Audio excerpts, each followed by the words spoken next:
I want to talk about the solution to the Americans' problem. There's not too many options, I think. This is the only solution to the Americans' problem.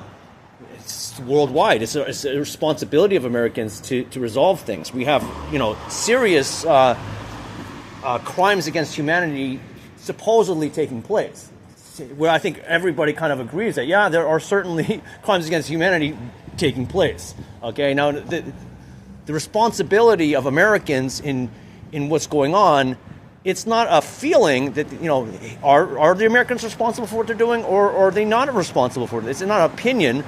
They either are or they're not. And if they are responsible for what's going on and they're doing nothing about it, then there'd be evil. There'd be evil people. That's what evil is. Good and evil is that. When you say there is no such thing as evil, that is our problem.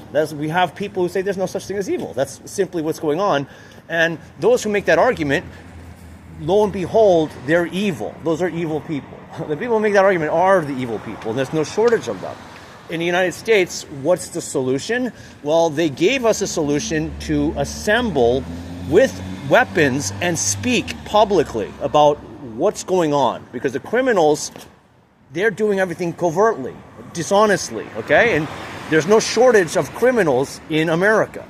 There's no shortage of criminals in America. This has got to be understood. Now, what they're simply saying is, well, there's no such thing as criminals because there's no such thing as evil. There's no such thing as truth. And just get along. It'll be fine. Everything will work out in the end. In reality,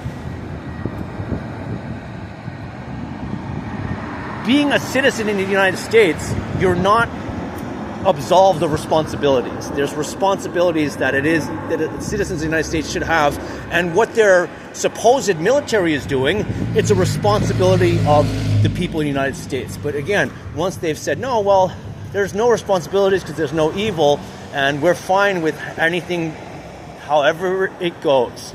It's not correct. These people are not fine. You see these people who are saying that, they're the most petty, selfish, and poisonous of people. You can see examples of this all the time. They're pretending, oh, everything's fine. They're such paragons of virtue, but in reality, they're very despicable, evil people. And the existence of very despicable, evil people in America is no shortage of them. It's not a couple of people hidden in the bunker with P. Diddy. That's smokescreen. The very evil people are on Main Street all over the place, all over the country. Okay, people with money and power who are just cruel and vulgar. There's lots of them in every single town. In every single town, there's very wealthy, very evil people doing horrible things for very little reason. But the solution in the United States is the assembly of the astute civilians with weapons, okay, with arms to arrest the criminals. That's what January 6th was all about.